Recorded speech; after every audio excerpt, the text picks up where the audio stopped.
So, for those of you who are not familiar with the Jungle Book, in it, basically, Kaa is not even a villain.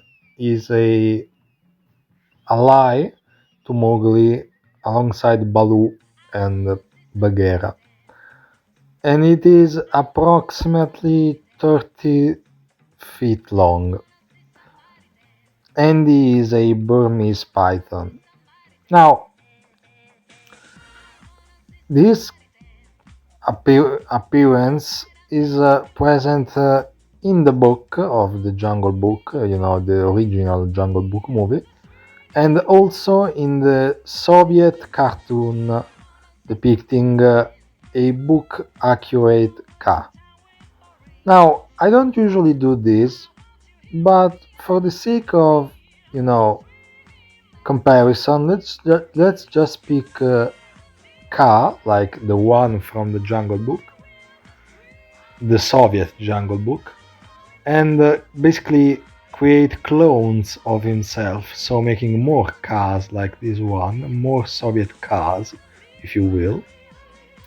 And let's basically put them I don't know, let's say 14 of them in the actual modern Indian jungle to determine if basically they could survive. And I know, putting a 30 feet long snake with the intelligence of a human in a Indian jungle, it's already basically dangerous enough.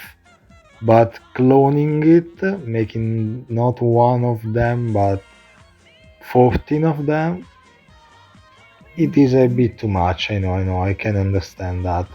However, I don't particularly care for the basics, so let's just stick to the video. I mean, to the basic premise, I don't really care at all. So, yeah, as silly as it may sound, this is my decision. So, in the end, my channel, my rules. So, to begin, what temperatures do Burmese python endure? Well, they usually experience temperatures around the 88 Fahrenheit and 31 Celsius. So yeah, this is what they usually do, and they tend to eat mostly, and I mean mostly really, mammals, birds, and sometimes other reptiles, but also they can eat, if the situation requires it, a larger prey like a deer or alligators. So, that being said, let's analyze our Soviet Kaa, or should I say Soviet cars. So, in the movie, or rather the series, depending on the version you are watching, and also in the book, Kaa is seen eating monkeys, more specifically the macaques, and so basically, yeah, they eat monkeys, which are actually the only real creature we see Kaa eating in all the book.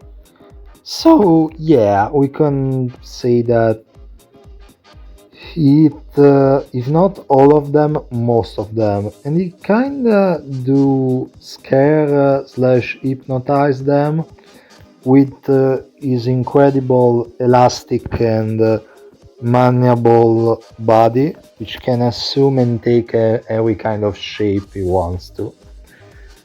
So we could assume that basically a monkey running in the wild, or even a lion, an Asian lion, or for the matter, a small elephant are, I don't know, wandering lying around in the jungle, and then suddenly a car appears in front of them, and this car will start immediately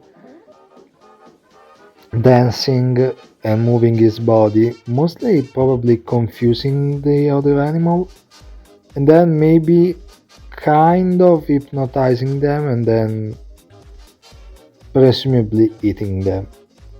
It's not now a, I don't know how to say this, a it will sure work strategy, mostly because yeah, sure, it could work maybe one or two times, but I believe that most of the time the cars will need to, I don't know, use their intelligence to basically just construct and kill their prey using other strategies. Mostly because, again, in the book and in the movie, the Soviet one, it works, but it's mostly because the story kinda decides that that's the direction it has to go. But in real life, it won't be a surely functioning hunt strategy. Sure, I mean, it could work, but again, it depends. Also, it's possible that these car snakes could work together, forming a society of some sorts, which of course is not something you'd see normally in snakes, which are solitaire. And with that, basically, they could become the new apex predator of the Indian jungle, also becoming an invasive species and also becoming far more dangerous than humans, at least in a jungle bookish setting. But even in modern times, if you think about it, mostly because, think about it, 30 feet long snakes with human like intelligence and the ability to speak and to hunt together could be a formidable force. And many animals would really not know what hit them. So, yeah, this is all I had to say about the car's introduction. Also, yeah, they would probably tolerate the Indian jungle temperature. So, yeah, they would prosper in this particular scenario. So I'm going to give them a score of 10 out of 10 out of 10. Well, this has been my episode. Bye bye.